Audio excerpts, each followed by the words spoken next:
খবর শুনছেন বিশ্ব সংবাদ চ্যানেল থেকে। আজ জানাবো পশ্চিমবঙ্গ দেশ বিদেশের বাছাই করা গুরুত্বপূর্ণ তাজা সংবাদ। খবরের শুরুতেই জানিয়ে দেব সংবাদ শিরোনাম, পরে বিস্তারিত। ডিমের জায়গায় ইট মারা হবে, পলাতক পঞ্চায়েত প্রধানদের হুঁশিয়ারি দিলীপের। অন্নপূর্ণা যোজনা নিয়ে সুখবর, টাকা পাননি, মুখ্য সচিবের করা নির্দেশে এবার মিলবে সমাধান। ডিমের পরিবর্তে এবার বাড়িতে ঢিল পড়বে, কাদের হুঁশিয়ারি দিলেন দিলীপ ঘোষ। শিল্পায়নে জোয়ার আনতে আসরে বিজেপি সরকার, নয়া শিল্পনীতি আনতে কমিটি গঠন, টাটা গোষ্ঠীকেও আমন্ত্রণের ইঙ্গিত মুখ্যমন্ত্রী শুভেন্দু অধিকারীর। বেছে বেছে তৃণমূলকে অন্নপূর্ণার টাকা পাইয়ে দিচ্ছেন, বিডিও অফিসে হানা বিধায়ক চন্দনার, দিলীপের কাছে আর্জি। সবার দল ভাঙাচ্ছেন বিজয়, রাজ্যপালের কাছে একযোগে নালিশ ডিএমকে বিজেপি এআইএডিএমকের। রথযাত্রায় বিশেষ ঘোষণা, রাজ্যের ঐতিহ্যবাহী কমিটিগুলিকে 5 লক্ষ টাকা করে অনুদান দেবে নবান্ন। জমি অধিগ্রহণ নিয়ে বিবাদ, দুই পাড়ায় সংঘর্ষে জামুরিয়ায় ইটবৃষ্টি, জখম বেশ কয়েকজন। অবশেষে ময়দানে পিকে, বাঙ্কিপুর উপনির্বাচনে জনসুরজ পার্টির প্রার্থী প্রশান্ত কিশোর। 60 বছর বয়সে জীবনের নতুন অধ্যায়, প্রেমিকা গৌরী স্প্যাটকে বিয়ে করলেন আমির খান। গাড়িতে ওইভাবে ঝুলে থাকে মানুষগুলো, অমানবিক অভিষেক, নোটিশ দিতেই জবাব দিলেন সাংসদ। 5, 14 ও 19 কেজি গ্যাস সিলিন্ডারের দামে বড় আপডেট, কলকাতা সহ বিভিন্ন শহরের নতুন রেট। চা শ্রমিকদের জন্য 313 কোটি টাকা বরাদ্দ করল রাজ্য সরকার। শিক্ষায় কত, স্বাস্থ্য খাতে বা কত গেল, জানালেন শুভেন্দু। মমতা না চন্দ্রিমা, কার হয়ে কথা বললেন নওশাদ সিদ্দিকী? রাজনীতি নিয়ে অকপট প্রতিক্রিয়া ভাঙড়ের বিধায়কের। মহাপুরুষের মূর্তি ভাঙা অপরাধ, শ্যামাপ্রসাদ গোপাল মুখার্জির বেদি ভঙ্গে ক্ষোভ, বড় হুঁশিয়ারি দিলীপ দেবজিতের। ডাক্তারবাবু সাপে কামড়েছে, ভয়াবহ পরিণতি মহিলার, এরপর যা ঘটল জঙ্গিপুরে সাংঘাতিক। রথযাত্রার আগে বড় উপহার, 100 থেকে 150 বছরের পুরনো রথ কমিটিগুলিকে 5 লক্ষ টাকা করে দেবে রাজ্য। আটঘাট আগেই বেঁধে রেখেছে কালীঘাট, কমিশনের কাজে দায়িত্ব কেবল 2 জনকে। চন্দ্রিমার সরার আন্দাজ কবে করলেন মমতা? তৃণমূলের নজিরবিহীন সংকটের মাঝেই বড় সিদ্ধান্ত, দলের রাজ্য সভাপতির ব্যাটন নিজের হাতে নিলেন মমতা। অন্নপূর্ণা যোজনায় যারা এখনও টাকা পাননি তাদের নিয়ে বড় নির্দেশ মুখ্য সচিবের, মিলতে পারে সুখবর। কাজে ফিরুন অথবা পদত্যাগ করুন, নিষ্ক্রিয় পঞ্চায়েত প্রধানদের কড়া হুঁশিয়ারি দিলীপ ঘোষের। সর্বনাশ, এবার বাবার বিরুদ্ধেই পুলিশকে ডেপুটেশন দেবেন হুমায়ুন কবির, হচ্ছেটা কি মুর্শিদাবাদে? সরকার বদলাতেই এবার কমবে বালির দাম, খরচ কমবে আমজনতার, কোটি টাকার অবৈধ কারবারে তালা। শুভেন্দুর সরকারের প্রশংসায় পঞ্চমুখ মোহাম্মদ সেলিম, নিশানা মমতাকে, কি এমন ঘটল হঠাৎ? প্রবল গুঞ্জন। ডিএ নয়, তার আগেই বেতন বাড়ছে বাংলার এই সরকারি কর্মীদের, বড় ঘোষণা নবান্নের। বারুইপুরে ধর্ষণ খুনে গণপিটুনিতে মৃত অভিযুক্ত নির্যাতিতার বাবার সঙ্গে কথা মুখ্যমন্ত্রীর। সেবাশ্রয় নিয়ে আরও বিপাকে অভিষেক, দ্বিতীয় এফআইআর দায়ের, নাম সুমিত জাহাঙ্গীর এবং এক প্রাক্তন বিধায়কেরও। রবিবার দিনভর দুর্যোগ, নিম্নচাপ অভিমুখ বদলালেও ভিজবে দক্ষিণবঙ্গ, উত্তরের বৃষ্টির সতর্কতা। এবার কলকাতাতেও ইথানল মিশ্রিত পেট্রোল, কোন কোন জায়গায় মিলবে এই পরিষেবা? 3 বছর পেমেন্ট বন্ধ, বকেয়া না পেলে কাজ নয়, ঠিকাদারদের মনোভাবে চিন্তায় কলকাতা পুরসভা। এতক্ষণ শুনছিলেন সংবাদ শিরোনাম, এখন আসছি বিস্তারিত খবরে। বাংলায় প্রায় 2000 পঞ্চায়েত প্রধান নিষ্ক্রিয়, রাজ্যে পালাবদলের পর তৃণমূলের পঞ্চায়েত প্রধানদের অনেকে ঘাট ঢাকা দিয়েছেন, অনেকে বাড়িতেই থাকছেন, ফলে পঞ্চায়েতের কাজকর্মে অনেক সমস্যা হচ্ছে বলে অভিযোগ। এবার এই বিষয়ে কড়া হুঁশিয়ারি দিলেন দিলীপ ঘোষ। পলাতক পঞ্চায়েত প্রধানদের উদ্দেশ্যে খোদ পঞ্চায়েত মন্ত্রীর বার্তা, ডিমের জায়গায় ইট মারা হবে, ভালোই চলে আসুন। পঞ্চায়েত প্রতিনিধি হিসেবে তারা বেতন নিচ্ছেন, অথচ পরিষেবা দিচ্ছেন না, কাজ না করলে পদত্যাগ করুন, সেই বার্তাও দিয়েছেন দিলীপ ঘোষ। রাজ্যে পালাবদলে বিজেপি ক্ষমতায় এসেছে, তৃণমূলের নেতাদের অনেকের নামে দুর্নীতির অভিযোগ উঠেছে। শহর থেকে গ্রামে তৃণমূলের নেতা পঞ্চায়েত প্রধানদের ডিম মারা হচ্ছে। বহু জায়গাতেই পঞ্চায়েত প্রধানরা দপ্তরে কাজ করতে যাচ্ছেন না, অনেকে গা ঢাকা দিয়ে রয়েছেন, অনেকে বাড়িতেই থাকছেন। এই অবস্থায় পঞ্চায়েত কাজকর্ম আটকে যাচ্ছে। সাধারণ মানুষ দপ্তরের কাজের জন্য গিয়েও ফিরে যেতে বাধ্য হচ্ছেন। অনেক পঞ্চায়েত এলাকায় কাজ আটকে যাওয়ার কথা মেনে নিয়েছেন রাজ্যের মন্ত্রী দিলীপ ঘোষ। তিনি এই আবহে বলেছেন, কাজের খুব সমস্যা হচ্ছে। প্রায় 2000 পঞ্চায়েত প্রধান নিষ্ক্রিয় বা পালিয়ে গিয়েছেন, অফিসে আসছেন না। সরকারি কাজের প্রকল্পগুলিতে সমস্যা হচ্ছে, অন্যদিকে মানুষ বিভিন্ন কাজে গিয়ে ফিরে যাচ্ছেন, সার্টিফিকেট পাচ্ছেন না, পেমেন্ট বন্ধ হয়ে যাচ্ছে। নতুন কাজ শুরু হয়ে গিয়েছে, তার পেমেন্ট দিতে হবে, টেন্ডার দিতে হবে। আবাস যোজনা, সড়ক যোজনা হবে না। অন্নপূর্ণা যোজনার উপভোক্তা তালিকায় নাম থাকা সত্ত্বেও যারা এখনও টাকা পাননি অথবা যাদের আবেদন বাতিল হওয়ার আশঙ্কা রয়েছে, তাদের জন্য গুরুত্বপূর্ণ নির্দেশ জারি করলেন রাজ্যের মুখ্য সচিব। রাজ্য সরকারের এই জনকল্যাণমূলক প্রকল্পের সুবিধা যেন কোনো প্রকৃত যোগ্য ব্যক্তি না হারান, তা নিশ্চিত করতেই এই তৎপরতা। নবান্নের নির্দেশ ও বর্তমান পরিস্থিতির নবান্ন সূত্রে প্রাপ্ত তথ্য অনুযায়ী এই যোজনার জন্য মোট 1.62 কোটি আবেদন জমা পড়েছিল। এর মধ্যে 1.22 কোটি আবেদন ইতিমধ্যে অনুমোদিত হয়েছে। তবে আয়কর প্রদান বা পরিবারের সম্পত্তির মাপকাঠির মতো বিভিন্ন কারণ দেখিয়ে প্রায় 27.83 লক্ষ আবেদন প্রাথমিকভাবে বাতিল করা হয়েছে। মুখ্য সচিব স্পষ্টভাবে জানিয়েছেন, বাধ্যতামূলক তদন্ত। বাতিল হওয়া প্রতিটি আবেদন মাঠ পর্যায়ে পুনরায় যাচাই করতে হবে।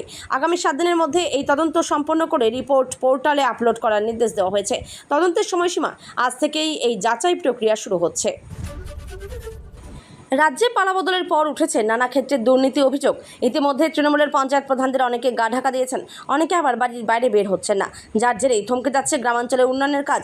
আর এবার এই বিষয়ে কড়া হুঁশিয়ারি দিলেন রাজ্যের পঞ্চায়েত মন্ত্রী দিলীপ ঘোষ। পলাতক পঞ্চায়েত প্রধানদের উদ্দেশ্যে কড়া বার্তা দিয়ে বলেছেন, ডিমের জায়গায় ইট মারা হবে, ভালোই চলে আসুন, কাজ না করলে পদত্যাগ করুন। পঞ্চায়েত মন্ত্রী অভিযোগ করেছেন, প্রায় 2000 পঞ্চায়েত প্রধান দপ্তরে ধারাবাহিকভাবে অনুপস্থিত রয়েছেন। গ্রামাঞ্চলে উন্নয়নের কাজ যেহেতু পঞ্চায়েতের মাধ্যমেই হয়, তাই প্রধানেরা অনুপস্থিত থাকায় একাধিক ফাইলে সই হচ্ছে না, তাতেই আটকে থাকছে কাজ। যারা কাজে আসছেন না তাদের দ্রুত পঞ্চায়েতে যোগ দেওয়ার বার্তা দিয়েছেন দিলীপ ঘোষ। অবিলম্বে কাজে যোগ দেওয়ার বার্তা দিয়ে পঞ্চায়েত মন্ত্রী বলেছেন, প্রায় 2000 প্রধান অফিসে যাচ্ছেন না, কাজ হচ্ছে না, অনেকেই পালিয়ে গিয়েছেন। আমরা বলবো, হয় পদত্যাগ করুন, না হলে কাজ করুন। এভাবে কাজ বন্ধ থাকলে ডিমের বদলে মানুষ বাড়িতে ঢিল মারবে। দিলীপ ঘোষ বলেছেন, কাজের খুব সমস্যা হচ্ছে। প্রায় 2000 পঞ্চায়েত প্রধান নিষ্ক্রিয় বা পালিয়ে গিয়েছেন, অফিসে আসছেন না। সরকারি কাজের প্রকল্পগুলিতে সমস্যা হচ্ছে, অন্যদিকে মানুষ বিভিন্ন কাজে গিয়ে ফিরে যাচ্ছেন, সার্টিফিকেট পাচ্ছেন না, পেমেন্ট বন্ধ হয়ে যাচ্ছে। নতুন কাজ শুরু হয়ে গিয়েছে, তার পেমেন্ট দিতে হবে, টেন্ডার দিতে হবে, আবাস যোজনা, সড়ক যোজনার টাকা দিতে হবে। পশ্চিমবঙ্গের শিল্পায়নের নতুন অধ্যায় শুরু করতে একাধিক নীতিগত পরিবর্তনের পথে হাঁটছে মুখ্যমন্ত্রী শুভেন্দু অধিকারীর নেতৃত্বাধীন বিজেপি সরকার। সাংবাদিকদের মুখোমুখি হয়ে মুখ্যমন্ত্রী স্পষ্ট জানান, দীর্ঘদিন ধরে শিল্পায়নের ক্ষেত্রে পিছায় থাকা রাজ্যকে নতুন করে বিনিয়োগের গন্তব্যে পরিণত করাই সরকারের লক্ষ্য। তবে তড়িঘড়ি নয়, সুপরিকল্পিত উপায়েই শিল্পের অনুকূল পরিবেশ তৈরি করতে চান তারা। মুখ্যমন্ত্রী বলেন, আমি হঠাৎ করে শিল্পায়ন করতে চাই না, প্রথমে শিল্পের জন্য উপযুক্ত পরিবেশ তৈরি করছি, পাশাপাশি শিল্পক্ষেত্রে নীতিগত পরিবর্তন আনা হবে যাতে আরও বেশি বিনিয়োগ আসে। সিঙ্গুর থেকে টাটা গোষ্ঠীর ন্যানো প্রকল্প প্রত্যাহারের প্রসঙ্গ তুলে তাকে প্রশ্ন করা হলে শুভেন্দু অধিকারী জানান, ভবিষ্যতে বড় শিল্প গোষ্ঠীগুলিকে পশ্চিমবঙ্গে বিনিয়োগে উৎসাহিত করার উদ্যোগ নেওয়া হবে। এই লক্ষ্য বাস্তবায়নে রাজ্যের নতুন শিল্পমন্ত্রী তাপস রায়ের নেতৃত্বে 4 সদস্যের একটি উচ্চ পর্যায়ের কমিটি গঠন করা হয়েছে। বিজেপি বিধায়ক চন্দনা বাউরির দাবি, সংশ্লিষ্ট বিডিও অফিসে কর্মরত ডেটা এন্ট্রি অপারেটররা তৃণমূলের সঙ্গে সরাসরি যুক্ত। তারা বেছে তৃণমূলের সঙ্গে যুক্ত আবেদনকারীদের অন্নপূর্ণা যোজনার সুবিধা পাইয়ে দিচ্ছেন। বিডিও অফিসের ডেটা এন্ট্রি অপারেটররা তৃণমূলের সঙ্গে যুক্ত মহিলাদের অন্নপূর্ণা যোজনার সুবিধা পাইয়ে দিচ্ছেন। বিজেপি সরকারের দেওয়া আর্থিক সহায়তা থেকে বঞ্চিত হচ্ছেন বিজেপির মহিলা কর্মী এবং সমর্থকেরা। এমনই গুরুতর অভিযোগ করে মেজিয়া বিডিও অফিসে হানা দিয়েছিলেন বাঁকুড়ার শালতোড়ার বিধায়ক চন্দনা বাউরি। সেখানে ডেটা এন্ট্রি অপারেটর হুঁশিয়ারি দেওয়ার পাশাপাশি মন্ত্রী দিলীপ ঘোষের কাছে তাদের বিরুদ্ধে পদক্ষেপের আর্জি জানাচ্ছেন চন্দনা। বিজেপি বিধায়কের অভিযোগ ঘিরে শোরগোল এলাকায়। শনিবার হঠাৎ বাঁকুড়ার মেজিয়া বিডিও অফিসে হাজির হয়েছিলেন শালতোড়ার বিধায়ক চন্দনা। অন্নপূর্ণা যোজনায় প্রকৃত প্রাপকদের একটা বড় অংশ কেন আবেদনের পরেও প্রকল্পের সুবিধা পাননি তা বিডিও অফিসের ডেটা এন্ট্রি অপারেটরদের কাছে জানতে চান। তাদের উদ্দেশ্যে বিধায়ক বলেন, তৃণমূল কর্মীদের পরিবারের আবেদনকারীদের বেছে প্রকল্পের টাকা পাইয়ে দেওয়া হচ্ছে। বহু তপশিলি জাতি এবং জনজাতির মহিলা আবেদনের পরেও টাকা পাননি। বিধায়কের সংযোজন, এই টাকা তৃণমূলের টাকা নয়, সাধারণ মানুষের করের টাকা। তাই কে কোন রাজনৈতিক দল করেন তা না দেখে নিরপেক্ষভাবে কাজ করুন। আর দালালি করার ইচ্ছে থাকলে বিডিও অফিসে বসে নয়, আপনার রাস্তার ধারে বসে দালালি করুন। পরে চন্দনা আরও অভিযোগ করেছেন, তার দাবি সংশ্লিষ্ট বিডিও অফিসে কর্মরত ডেটা এন্ট্রি অপারেটররা তৃণমূলের সঙ্গে সরাসরি যুক্ত। তারা বেছে তৃণমূলের সঙ্গে যুক্ত আবেদনকারীদের অন্নপূর্ণা যোজনার সুবিধা পাইয়ে দিচ্ছেন। চন্দনা এও বলেন, রাজ্য সরকার রাজনৈতিক নিরপেক্ষতার সঙ্গে পরিষেবা দেওয়ার চেষ্টা করছে, কিন্তু রাজ্য সরকারকে বদনাম করার চেষ্টা করছেন কয়েকজন। নিজেদের তেতো ওষুধে এবার নিজেরাই ভুগছে বিজেপি। তামিলনাড়ুতে তাদের দল ভাঙাচ্ছেন ধলপতি বিজয়। এই অভিযোগ তুলে হুলস্থুল বাঁধিয়ে দিল তামিলনাড়ুর গেরুয়া শিবির। শুধু বিজেপি নয়, একই অভিযোগ করেছে দুই তামিল দল ডিএমকে এবং এআইএডিএমকেও। মূল অভিযোগটা ডিএমকের। আসলে তামিলনাড়ুতে ক্ষমতায় আসার পর থেকেই হু হু করে শক্তি বাড়ছে টিভিকের। রাজ্যের প্রায় সব প্রান্ত থেকে বিভিন্ন স্তরের নেতা যোগ দিচ্ছেন বিজয়ের দলে। একাধিক এআইএডিএমকে বিধায়ক ইতিমধ্যেই বিজয়ের হাত ধরেছেন। ডিএমকের বহু জেলা ও ব্লক স্তরের নেতাও দলবদল করেছেন। একই পরিস্থিতি বিজেপির। মোটামুটি সব বিরোধী দলেই কম বেশি ভাঙন ধরিয়েছে টিভিকে। এক প্রকার নিরুপায় হয়ে বিরোধীরা একযোগে রাজ্যপালের দ্বারস্থ হয়েছেন। ডিএমকে, এআইএডিএমকে এবং বিজেপি আলাদা আলাদাভাবে রাজ্যপালের দ্বারস্থ হয়েছেন। ডিএমকের অভিযোগ সরকারের সমস্ত রকম ক্ষমতার অপব্যবহার করছে। জয়ী জনপ্রতিনিধিদের চাপ দিয়ে দলবদল করানো হচ্ছে, বেআইনিভাবে বিরোধী নেতাদের গ্রেপ্তার করা হচ্ছে, জেলেও অত্যাচারের সম্মুখীন হচ্ছেন তারা। তিন বিরোধী দলই একযোগে দাবি করছে বিজয়ের বিরুদ্ধে কোনো সাংবিধানিক পদক্ষেপ করুন রাজ্যপাল। তামিলনাড়ুর রাজ্যপাল বিশ্বনাথ রাজেন্দ্র আরলেকার তিন দলের অভিযোগের প্রাপ্তি স্বীকার করেছেন, এমনকি পুরো বিষয়টি খতিয়ে দেখার আশ্বাসও দিয়েছেন। রথযাত্রাকে ঘিরে বড় ঘোষণা রাজ্য সরকারের। শতাব্দী প্রাচীন ঐতিহ্য বহন করে চলা রথযাত্রাগুলিকে আরও জাঁকজমক করে তুলতে এবার বিশেষ আর্থিক সহায়তার সিদ্ধান্ত নিল নবান্ন। রাজ্যের বিভিন্ন জেলার 100 থেকে 150 বছরের পুরনো রথযাত্রা আয়োজক কমিটিগুলিকে 5 লক্ষ টাকা করে অনুদান দেওয়া হবে। ইতিমধ্যে ঐতিহ্যশালী এই রথযাত্রা কমিটিগুলোর চিহ্নিতকরণের কাজ শুরু হয়ে গিয়েছে। নবান্ন সূত্রে জানা গিয়েছে, আগামী 13 জুলাই ওই অনুদানের চেক সংশ্লিষ্ট কমিটির অনুমোদিত প্রতিনিধিদের হাতে তুলে দেওয়া হতে পারে। সেই অনুষ্ঠানে মুখ্যমন্ত্রী ভার্চুয়ালি উপস্থিত থেকে বিভিন্ন জেলার রথযাত্রা কমিটির প্রতিনিধিদের উদ্দেশ্যে বক্তব্য রাখার সম্ভাবনা রয়েছে। জমি অধিগ্রহণকে কেন্দ্র করে দুই পাড়ার মধ্যে সংঘর্ষ। উত্তপ্ত হয়ে উঠল আসানসোলের জামুরিয়া। রবিবার সকালে এই ঘটনাকে কেন্দ্র করে উত্তেজনা ছড়িয়ে পড়ে। সংঘর্ষের ঘটনায় চলে ইট বৃষ্টি। লাঠি নিয়ে দুই পক্ষ একে অপরের ওপর হামলা চালায়। এই ঘটনায় মহিলা সহ বেশ কয়েকজন জখম হয়েছেন। খবর পেয়ে ঘটনাস্থলে পৌঁছয় জামুরিয়া থানার বিশাল পুলিশ বাহিনী। রবিবার সকালে জামুরিয়ার 7 নম্বর ওয়ার্ডের বালানপুর গ্রামে এই ঘটনা ঘটে। ওই এলাকায় প্রচুর বেসরকারি কারখানা রয়েছে, আর একটি কারখানার জন্য এলাকাতে জমি অধিগ্রহণ করার কথা ছিল। সেই মতো জমি নেওয়ার কাজও সম্পন্ন হয়। কারখানাটি কোন এলাকায় তৈরি হবে তা নিয়ে সিংপাড়া ও বাউরি পাড়ার মধ্যে বিবাদ। দুই পাড়ার বাসিন্দাদের দাবি, তাদের এলাকাতেই কারখানা তৈরি করতে হবে। পাড়ায় কারখানার জন্য জমি অধিগ্রহণ হলে ক্ষতিপূরণ, চাকরি ইত্যাদি সুবিধা পাওয়া যাবে। সেই কারণে দুই পাড়ার বাসিন্দারা চান তাদের এলাকায় কারখানা তৈরি হোক। এই নিয়ে দুই পাড়ার মধ্যে অশান্তি চলছিল। রবিবার এই ঘটনাকে কেন্দ্র করে দুই গোষ্ঠীর মধ্যে সংঘর্ষ হয়। একে অপরের বিরুদ্ধে হামলার অভিযোগ তুলেছেন দুই পাড়ার বাসিন্দারা। এই নিয়ে দুই পক্ষের মধ্যে চলে ইট বৃষ্টি, লাঠি দিয়ে মারধর, উঠেছে ছিনতাইয়ের অভিযোগও। পরে পুলিশ এসে পরিস্থিতি নিয়ন্ত্রণে আনে। এই ঘটনায় বেশ কয়েকজন জখম হয়েছেন, তাদের চিকিৎসার ব্যবস্থা করা হয়েছে। ভারতের অন্যতম সফল ভোট কৌশলী প্রশান্ত কিশোর এবার সরাসরি নির্বাচনী লড়াইয়ে। বিহারের বাঙ্কিপুর বিধানসভা কেন্দ্রের উপনির্বাচনে নিজের দল জনসুরজ পার্টির হয়ে প্রার্থী হিসেবে লড়বেন তিনি।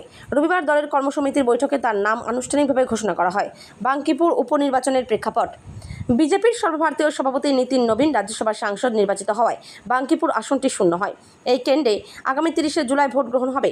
দীর্ঘ সময় ধরে বাঙ্কিপুর নীতিন নবীনের সৌজন্যে বিজেপির শক্ত ঘাঁটি হিসেবে পরিচিত। এবার সেই গড়ের দখল নিতে সরাসরি মাঠে নামলেন প্রশান্ত কিশোর।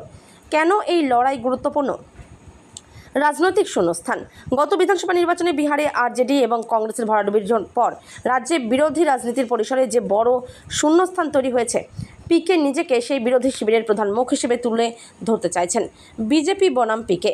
বিধানসভা ভোটে ভরাডুবির পর পিকে এবার আর পর্দার আড়ালে থাকতে রাজি নন। বিজেপি সম্রাট চৌধুরী সরকারের বিরুদ্ধে তিনি লাগাতার তোপ দাগছেন, যা তাকে গেরুয়া শিবিরের অন্যতম মাথা ব্যথার কারণ করে তুলেছে। বিগত ফলের চ্যালেঞ্জ। গত বছর বিহার বিধানসভা নির্বাচনে পিকের দল 243টির মধ্যে 238টি আসনে লড়লেও অধিকাংশ আসনেই প্রার্থীদের জামানত জব্দ হয়েছিল। এবার দলের প্রধান নিজে প্রার্থী হওয়ায় লড়াইয়ে নতুন উত্তাপ ছড়িয়েছে।